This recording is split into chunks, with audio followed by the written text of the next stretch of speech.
Salam, hər vaxtınız xeyir. Mən Nuri Akademi Tədris Mərkəzi Riyaziyyat müəllimi Sənan Vəliyev. Bu gün sizlərlə kursumuz tərəfindən keçirilən ümumi sınaq imtahanı 13-ün riyaziyyat suallarının izahını təqdim edəcəm. Qeyd etmək istəyirəm ki, ilk 20 sual həm MİQ, həm sertifikasiya hazırlaşan müdavimlərdə öz əksini tapmışdı.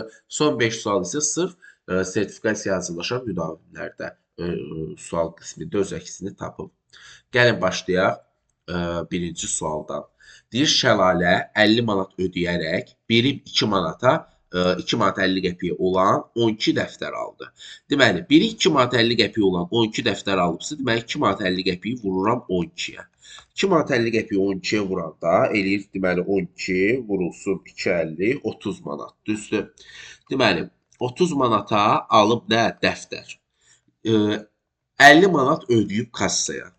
50-dən 30-u çıxıram, qalan pulu 20 manatdır.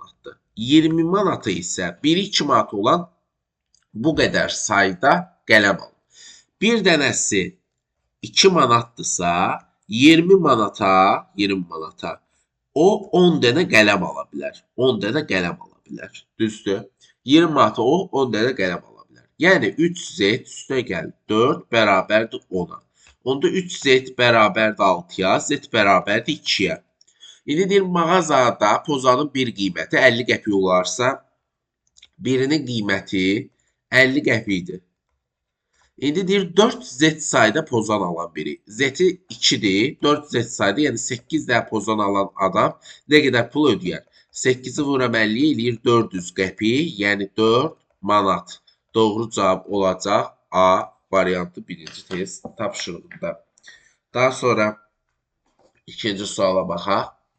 Deyir, 4 rəqəmli natural ədədi, yəni ki, 4 rəqəmli bir ədədin 7A, belə deyək, 5B olan 9-a qalıqsız bölünür. Bilirik ki, 9-a bölmə əməli nədir? Rəqəmləri cəmi 9-a bölünürsə, bu ədəd 9-a rahatlıqla bölünür. Eləyir 12 üstə gəlsin, A üstə gəl B.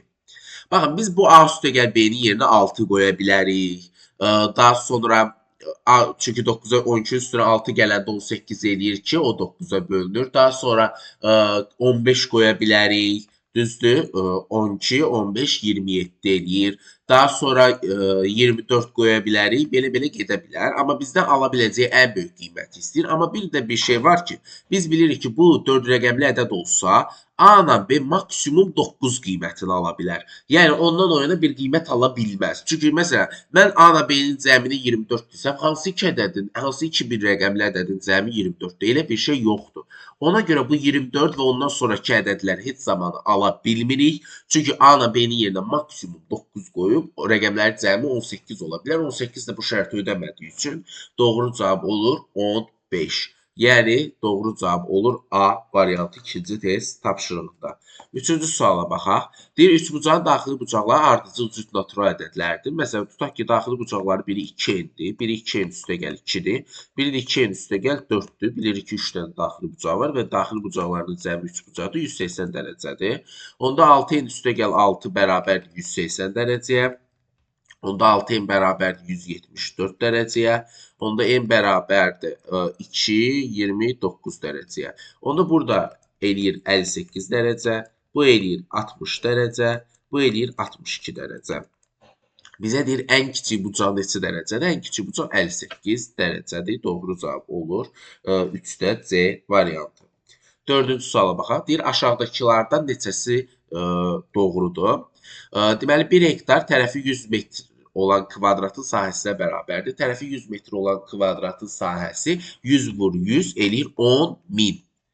Və həqiqətən də 10.000 metrin kvadratı ilə 1 hektara bərabərdir. Bu doğrudur. 5 desimetrin kubu 5 santimetrdən böyük ölçü vahididir. Bu da doğrudur. Onsuz da bunu müqayisə eləməyə belə ehtiyac yoxdur. Desimetrin kubu belə deyək də santimetr var. Bir də var santimetrin kubu. Sanki belə düşündündə santimetrin kuba yüksəldim.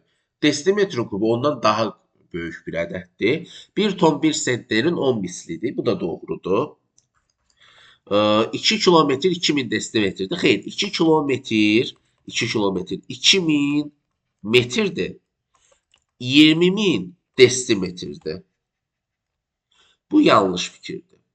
Bir saat, bir həftə 7 gündür. 7-yi də vururam belə deyək 24-ə eləyir deməli 868 və onun 7-də 1 hissəsi yenə də 24 eləyir. Yəni bir həftənin 7-də 1 hissəsi 24 saat eləyir. Yəni bir gün eləyir. Amma yazıb 1 saatdır. Bu səhv fikirdir. Deyir neçəsi doğrudur? Fikirlərdən 3-ü doğrudur. Doğru cavab olur 4-də Y variantı. 5-ci sual. Saat 8:00-da sürəti 5 km/saat olan çayda axın ilə sal və kater hərəkətə başladı.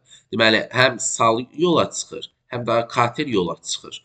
Deyir ki, bilirsiniz ki, sal motoru olmayan bir taxta parçası kimi düşünün. O salı məsələn suyun üzərinə qoysam, o sadəcə çayın sürəti ilə hərəkət edə bilər. Ona əlavə heç bir qüvvə təsir eləmir.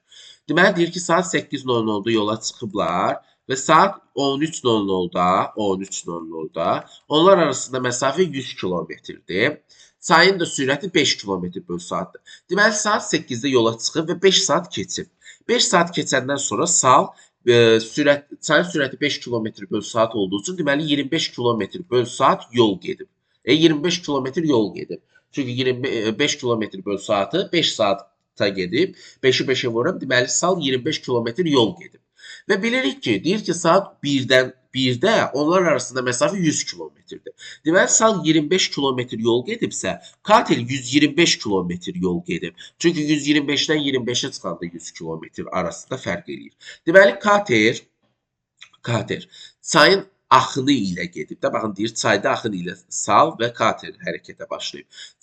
Katerin axını ilə gedibsə, deməli, katerin sürəti ilə çayın sürəti toplanılıb, vurulub zamana bərabər olunub 125 kilometrə. Zaman da 5 saatdır. Çünki 8-dən 13:00 kimi. Onda katerin sürətini bilmirəm. Amma çayın sürəti 5-dir. Bərabərdir. 125-i 5-ə bölürəm 25-i. Deməli, katerin sürəti 20-dir. Artıq hər şey bilindi. Katerin sürəti 20-dirsə, bizə deyir ki, kater bu zaman aralığında salın getdiyi məsafə çayın axını ilə neçə saata gedər? Katerin sürəti 20-dir. Çayın sürəti 5-dir. Çayın axını ilə gedən katerin sürəti ilə çayın sürəti toplanılır, olur 25. Gedilən yol salın yolu isə yenə də 25 kilometrdir. Onda T-ni tapmaq üçün nə edirik? 25-i bölürük 25-ə eləyir 1 saat. Deməli, doğru cavab olur 1 saata getmiş olacaq salın getdiyi kilometr olan yolu. Doğru cavab olacaq 5-də, deməli C variantı. Daha sonra 6-cı sualın izahına baxaq. Deyir, futbol yarışında xal hesablanması belədir. Vurulan hər 3 qol qazandırır. Buraxılan hər qol isə 2 xalı silir. Deməli, məsələn 5 dənə qol vurmuşamsa 15 xal qazanmışam. Amma ola bilər ki 5 dənə qol vurup ikisi də belə deyim, vurmamışam da, yəni buraxmışam qolu. Onda 15 dənə qazanmışam, amma ikisi 2-də 2 xaldan 4 xalım da çıxılıb. Olub 11 xala düşüb xal sayım. Yəni qazandığım xal sayı olub 11. Deyir, oyunun sonunda 11 qol vurulubsa və qalib komanda 23 xal qazanıb. Deməli, tutaq ki, qazanan X-dir, buraxılan Y-dir.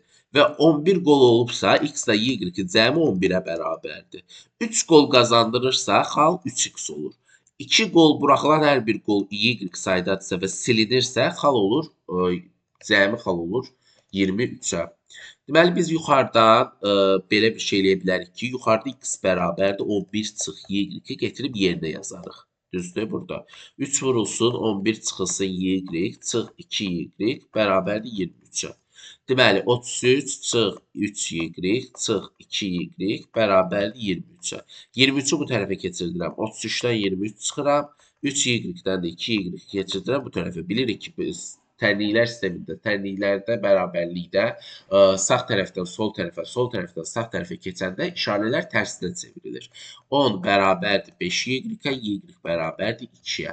Deməli, bizə deyir ki, komanda neçə qol buraxıb, buraxılan qolların sayı Y idi, 2 qol buraxıb. Doğru cavab olur 6-da Y variantı. 7-ci test tapşırığına baxaq. Görək 7-də nə istəyir? Deyir, Aysel çalışdığı iş yerində saat 9-da getməsi lazımdır. Aysel yerimi sürətini iş yerinə 1 saat çatacaq şəkildə ayarlayır. Deməli, Aysel işə gedib çatmalıdır 09:00-da. və 1 saat əvvəlcədən evdən çıxmalıdır ki, çünki elə düşünür ki, o 1 saata çatacaq. Deyir bu şəkildə tam 9:00 oldu, iş yerində olur, düzdür? Deyir yolun yarısına gəldiyi zaman Aysel görür ki, o telefonu evdə qalıb. Tutaq ki, yolun yarısına gəlir, bu evdən 1 saat ərzində işə gedir. Yolun yarısına gələndə görür ki, o telefonu evdə qalıb və deyir ki, sabit sürətlə qaçaraq telefonu götürür və durmadan eyni sürətlə qaçaraq vaxtında iş yerinə çatır. Deməli, tutaq ki, yolun yarısında eyni tezliklə gedir. Saat normalda əslində 9 tamamda işə çatmalıdırsa, deməli, yolun yarısında Aysel elə 08:30-dadır. Yəni, o yolun yarısına çatanda saat 08:30 idi. Aysel görür telefonu yoxdur. Eyni sürətlə x metr yolu qayıdır və x metr təzədən qayıdır yolun yarısına. Hələ x metrdə gedib işə çatır. Deməli, Aysel qalan yarım saat vaxtına yolun yarısından evə getməlidir. X kilometr. Evdən yolun yarısına x kilometrə getməlidir. Yolun yarısı x-dirsə, deməli yolun yarısına işə qədər də x-dir. Deməli Aysel 3x qədər yolu sabit sürətlə eyni zaman müddətində cəmicə, çünki 8:30 saat 8:30-da görüb ki, telefon evdə qalıb. Cəmicə 30 dəqiqəyə getməlidir. Onda deməli Aysel 10 dəqiqəyə yolun yarısından evə çatar. O evdən 10 dəqiqəyə təzədən yolun yarısına çatar. Eyni ilə yolun yarısı da 10 dəqiqəyə getməli olar. Daha sonra deyir ki, telefonu evdən saat neçədə götürüb Aysel. Deməli Aysel saat 8:30-da görüb yolun yarısındadır və telefon yoxdur. Məcbur olub 10 dəqiqəyə evə qaçsın, yəni gəlib evə çatsın 08:40-da və 10 dəqiqəyə təzədən yolun yarısına gəlsin 08:50, 10 dəqiqəyə də təzədən işə getsin 9:00. Bizə deyir telefonu evdən saat neçədə götürüb? 08:40-da götürüb. Doğru cavab olur 7-də B variantı. Daha sonra 8-ci suala baxaq. Deyir 3 gün işləyib, 1 gün dincələn fəhlə işə başladığından etibarən 168 gün ərzində neçə gün işləmiş olar? 3 gün işləyir, 1 gündə əlavə dincəlir. Onda cəmi 4 gün gedir də, düzdür? 168-i bölərəm 4-ə, deməli düşər 42 dəfə. Deməli bu insan belə deyək, 4 gündən bir bütün həyat prosesi təkrarlanır. Deməli, ona görə 168-i 4-ə bölərəm, düşər 42. Və 3 gün işləyirsə, 42-ni vuraram 3-ə, deməli 126 gününü işləyib, 42 gününü isə evdə oturub. Doğru cavab 8-də olacaq B variantı. 9-cu suala baxaq. Deyir 5 torbada cəmi, deməli 5 dənə torbada 1, 2, 3, 4, bu da 5. 5 torbada cəmi 270 dənə kürəcik var. Deyir torbaların hər birində kürəciklərin sayı müxtəlif sayda olmaqla 50-dən çoxdur, 70-dən azdır. Bir torbada ən çox neçə kürəcik ola bilər? Baxın, bu torbada ən çoxu istəyirsə, ən çox neçə kürəcik olmağını istəyirsə, deməli qalan 4 dənə bu torbaların hamısı ən az olmalıdır. Çünki bu bizə deyir ki, bir torbada ən çox neçə ədəd kürəcik olmalıdır. Məsələn, bu torbanın ən böyük olması üçün digər qalan bütün torbalar ən kiçik olmalıdır. Onda bura ən kiçik olmalıdırsa və bizə deyir ki, kürəciklərin sayı 50-dən çox 70-dən azdır. Bu olsun 51, bu olsun 52, bu olsun 53, bu olsun 54. Düzdür? İndi 105, 105, 300. 105, 105, 210. Deməli, onda bura düşür 60. Çünki 210, 60 eləyir 270. Bizə də deyir, ən çox neçə ola bilər? Ən çox 60 ola bilər. Doğru cavab olur. 9-da D variantı. 10-cu suala baxaq. Deyir ki, tənliyin kökü haqqında deyilən fikirlərdən hansı doğrudur? Tənliyin əvvəlcə kökünü tapaq. 18-i neçəyə böləndə 3 eləyər? Baxın, 18-i 6-ya böləndə 3 eləyir. Yəni, x bölünsün 2 üstə gəlinsin 5 bərabərdir 6-ya. Onda x bölünsün 2 bərabərdir 1-ə, x bərabərdir 2-yə. İndi tənliyin kökü 2-dir. Deyir, 2 3-ə qalıqsız bölünür. Yalan deyir. Ən böyük bir rəqəmli cüt ədədin yarısına bərabərdir. Ən böyük bir rəqəmli cüt ədəd 8-dir. Onun yarısı 4-dür. Bizdə amma kök 2-dir, səhvdir. Tək ədəddir, xeyr, cüt ədəddir. Ən kiçik 2 rəqəmli cüt ədədi 5-ə böləndə alınır. Ən kiçik 2 rəqəmli cüt ədəd 10-dur. Onu 5-ə böləndə eləyir 2. Doğrudur. D variantı. Ən kiçik bir rəqəmli tək ədədin 3 mislinə bərabər. Ən kiçik bir rəqəmli tək ədəd 1-dir. Onun 3 misli eləyir 3. Bizə 2 lazım idi. Doğru cavab onda olur D variantı. 11-ci test tapşırığına baxaq. Deyir, çəndə 4x litr su var idi. Deyir ki, çəndəki y litr suyu götürdükdən sonra çəndə əvvəlki suyun 4/3-ü qədər su qaldı. Baxın, çəndə x litr su var idi. Y-i götürdü. Əvvəlki suyun, yəni x-in 4/3-ü qədər su qaldı. Düzdür? Hə. Bizə deyir, çəndə nə qədər su qaldı? Məsələnin həllini ifadə edəcək variantı seçin. Bitdi. Qalan su x çıx y bərabərdir 4/3 x-a. Biraz da qəşəngləşdirsək, əgər istəsək qəşəngləşdirmək, belə eləyə bilərəm. Burada hər tərəfi 4-ə vuraram. Onlar 4 vurulsun x çıx y bərabərdir 3x-a. Yəni, x çıx y-in 4 misrini bərabər olar 3x-a. Doğru cavab olar 11-də 10-da D variantı. X çıx y vur 4 bərabərdir 3x-a. Daha sonra 12-ci test tapşırığına baxaq. Deyir, piyadanın sürəti velosipedçinin sürətinin 1/3-dən 3 km azdır. Deməli, tutaq ki, piyadanın sürəti bir də velosipedçinin sürəti deyir. Deyir, piyadanın sürəti velosipedçinin sürətinin 3/3-dən, tutaq ki, velosipedçi 3x qədər sürətə malikdir. Piyadanın sürəti onda olur 3x-in 3/3 x-dir. 3 km az, çıx 3. Deyir, onlar eyni zamanda, deməli, eyni məntəqədən, eyni zamanda əks istiqamətdə. Məsələn, baxın, bir məntəqədən piyada və velosipedçi əks istiqamətdə hərəkət edir. Deməli, 1 saatdan sonra onlar arasında məsafə 29 kilometrdirsə, bilirəm bu zaman velosipedçi ilə piyadanın sürətlərini toplayıram. Eləyir nə? 3x üstə gəlinsin x çıx 3. Vururam zamana, bərabər olur 29-a. Onda deməli 4x çıx 3 29-dursa, 4x 32-dir, x da bərabərdir 8-ə. Deməli, biri olur 24, biri olur 5. Bizə də deyir ki, onlar eyni məntəqədən, eyni zamanda, eyni istiqamətə hərəkətə başlayarsa, bilirəm, eyni zamanda, eyni istiqamətdə hərəkətə başlayarsa, o nə deməkdir? 24-dən çıxaram 5-i, eləyir 19.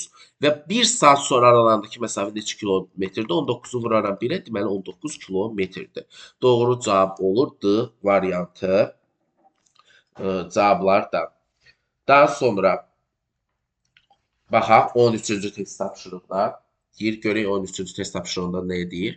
Deyir, eyni sürətdə işləyən 10 traktor tarlanı bir həftəyə şumlamalı idi. Yəni 7 gündə şumlamalı idi. İşə başlayandan 3 gün sonra 2 traktor təmirə dayandı. Deməli, əvvəl 10 da traktor başlamışdı, 2 traktor 3 gündən sonra. Deməli, 7 günün 3 gününü 10 traktor işləyib. Traktor. Qalan 4 gününü isə 8 traktor işləyib. Tutaq ki, belə bir şey deyək. Tutaq ki, bir traktor bir günə 1 hektar yer şumlayır. Onda 10 traktor, bilirsiniz ki, bir günə 10 hektar yer şumlayacaq. Onda bizə deyir ki, 3 gün 10 traktor işləyir. Bir günə 10 hektar şumlayan traktor 3 günə təbii ki, 30 hektar şumlayacaq. Çünki 10 traktordan söhbət gedir axı. Və bizdə də 30 hektar, belə deyək də, şumladı. Amma normalda neçə hektar şumlamalı idi 10 traktor? Normalda bir traktor bir günə, məsələn, 1 hektar şumlayırdısa, bizə 10 traktor bir günə 7 hektar şumlayırdı. 10 hektar şumlayırdı. Biz 7 günə 70 hektar şumlamalıydı. Yəni ki, bu, belə deyək də, mütləq vacib idi. Yəni, 70 hektar mütləq şəkildə şumlanmalıydı. Amma onun 3 günə 30 hektarı şumlanıb. Yəni, 70 hektardan 30-u gedib, qalıb 40 hektarı. 40 hektarı. Deməli, bu 40 hektarı da 4 gün ərzində 8 traktor şumlamalıdır. Gəlin görək, 8 traktor normalda bunu neçə günə şumlayar? 40 hektarı bölərəm 8-ə, eləyər 5 günə. Amma bizə deyir ki, bunu 4 günə şumlamalıdır. Deməli, iş nəzərdə tutulandan bir gün daha gec bitəcək. Çünki normalda 4 gündə 8 traktor işləyib, 40 hektarı, yəni ki, qalan hissəni şumlamalı idi. Amma elə oldu ki, 8 traktor işlədiyi üçün, çünki baxın, məsələn 3 gün 10 traktor 30 idisə, 4 gündə 10 traktor 40 idi. Amma traktorun sayı azaldığına görə ona görə günün sayı artmalıdır. Əgər biz 4 günə 8 traktor düşünürdüksə, 4 günə 10 traktor düşünürdüksə, deməli 8 traktora enibsə günün sayı mütləq şəkildə artmalı idi və 4 gün oldu 5 gün. Deməli 1 gün gec qurtaracaq. Doğru cavab 13-cü sualda A variantı olmuş olacaq. Daha sonra 14-cü test tapşırığı. Deyir 2 ədədin cəmi 197-dir. Məsələn, x ilə y-in cəmi 197-dir. Deyir x böyük ədədi kiçik ədədə böləndə natamam qismətdə 18, qalıqda 7 alınır. Onda biz bilirik ki, x bərabərdir 18y üstə gəlinsin 7-yə. Getirib yerinə yazsam 18y üstə gəl 7, üstə gəl y 197-dir. Deməli 19y bərabərdir 190-a, y bərabərdir 10-a, y 10-dursa deməli ən böyük ədəd 187-dir, kiçik ədəd 10-dur. Bizə də deyir kiçik ədədin rəqəmləri hasilini tap, kiçik ədəd 10-dur, rəqəmlər hasili 0 eləyir. Doğru cavab olur Y variantı. Daha sonra 15-ci test tapşırığı. Tərəfi 24 sm olan ABCD belə deyək, kvadratı 3 bərabər hissədir. Baxın, tərəfi 24-dürsə, deməli bu balaca hissələr 8 hissələrdir. Burada 24-dür. Onda baxın, bura 8, bura 8-dirsə, burada bir dənə bərabər tərəfli 3 bucaq alınıb. Onda özü də deyir, bərabər tərəfli 3 bucaqdır. Onda bərabər tərəfli 3 bucağı oturacağı 16-dırsa, deməli bu tərəfi də 16-dır, bu tərəfi də 16-dır. Deməli, bu balaca tərəf 8-dir, burada 24-dür. Deməli, biz nə edirik? Baxın, bizə verilmiş bir fiquru, gəlin qırmızı rənglə verilmiş fiquru tapaq. Baxın, bu qırmızı rənglə verilmiş bir fiqurun bizdən perimetrini istəyir. Baxın, 24, 24. Bir dənə də 24 aşağıdır. Deməli, 3-dən 24 eləyir 72. Perimetrini istəyir. Üstə gəl. 16, 16, 32. Üstə gəl bir dənə də 8 eləyir 40. Cavab eləyir 112. Doğru cavab olur C variantı. Daha sonra 16-cı suala baxaq. Deməli, bu ədədlərin hasilinin 5-ə bölünməsində alınan qalığı istəyir. Ayrı-ayrıcalıqda belə bir sual düşəndə durub bu ədədləri bir-birinə vurmuruq. Ayrı-ayrıcalıqda bu ədədlərin 5-ə bölünməsində alınan qalığı tapırıq. Ortada toplamadsa həmin qalıqları toplayıb 5-ə bölürük. Yox, vurmadsa vurub 5-ə bölürük. Məsələn, bu ədədin 5-ə bölünməsi alınan qalığı tapmaq istəyiriksə, son ədədi 4-dür. 4-ü 5-ə böləndə qalıq elə 4-ün özü eləyir. Deməli, bunun qalığı 4-dür.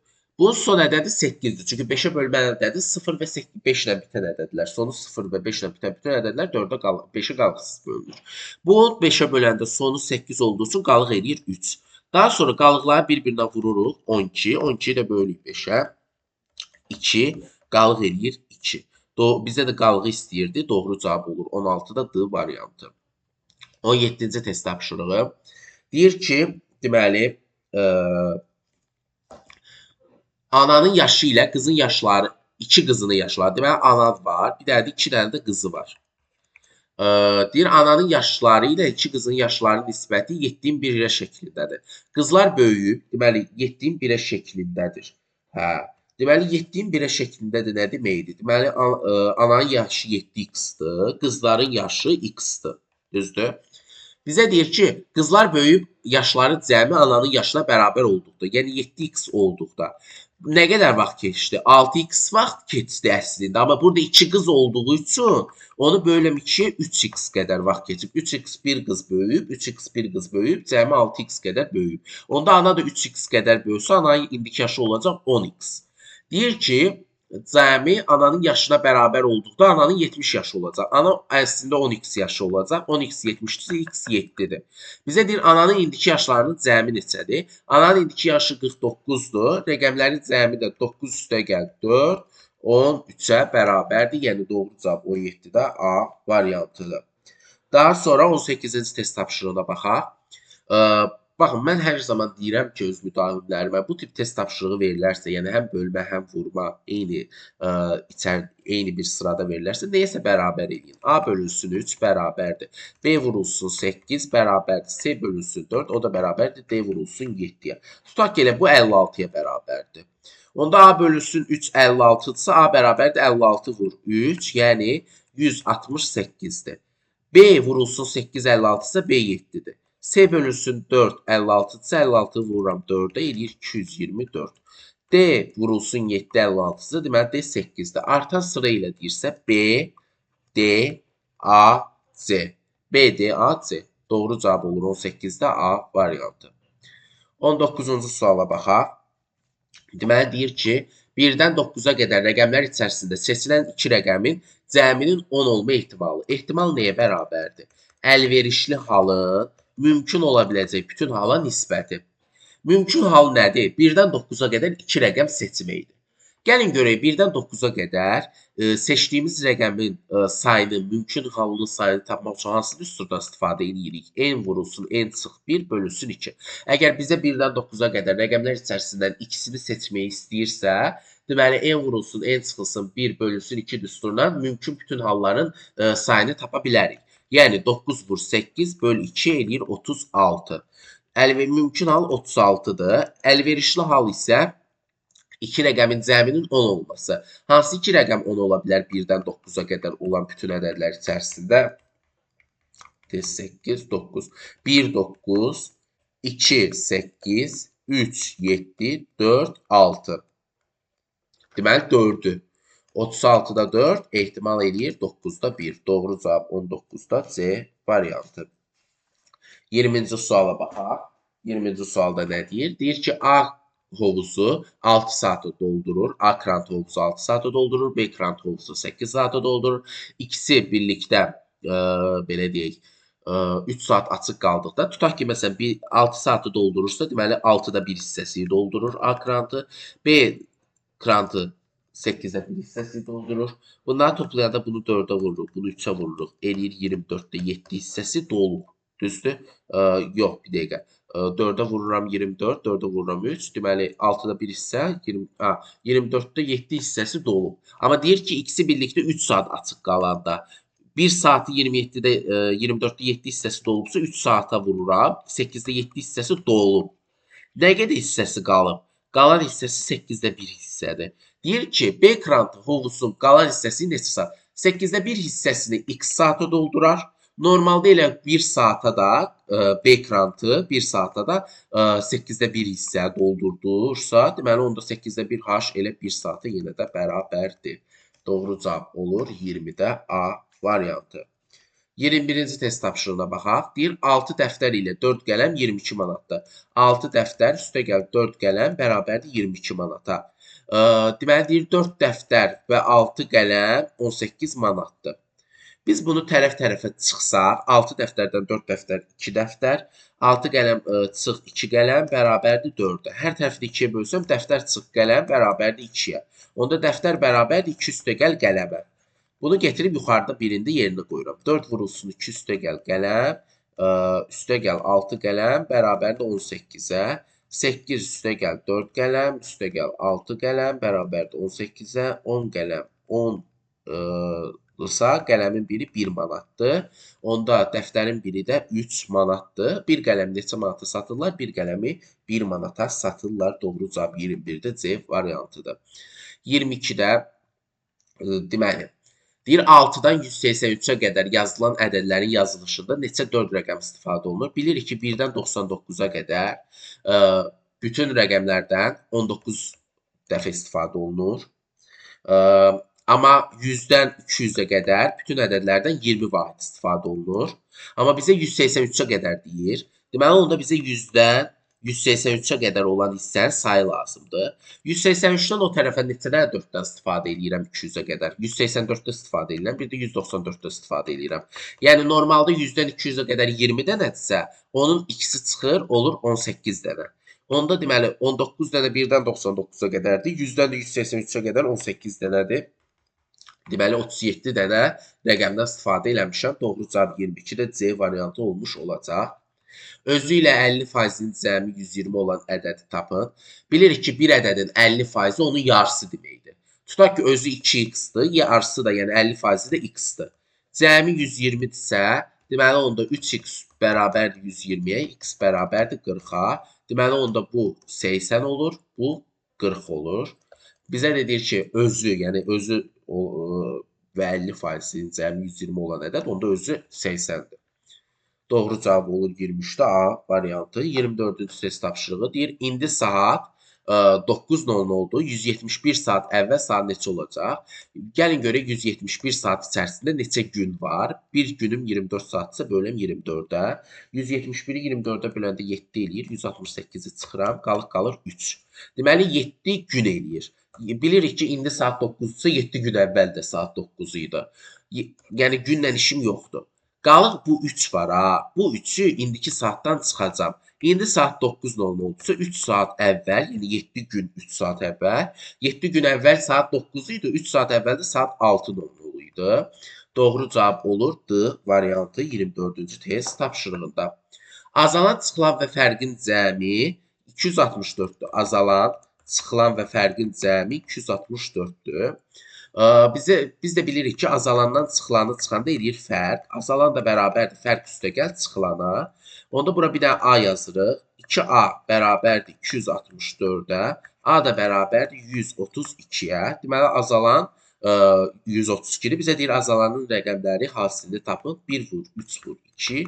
Cavab eləyir 6. Doğru cavab olur A variantı 25-ci test tapşırığında.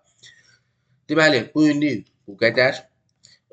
İnşallah növbəti sınaqlarda görüşənə qədər, sınaq izahlarında görüşənə qədər sağ olun, salamat qalın.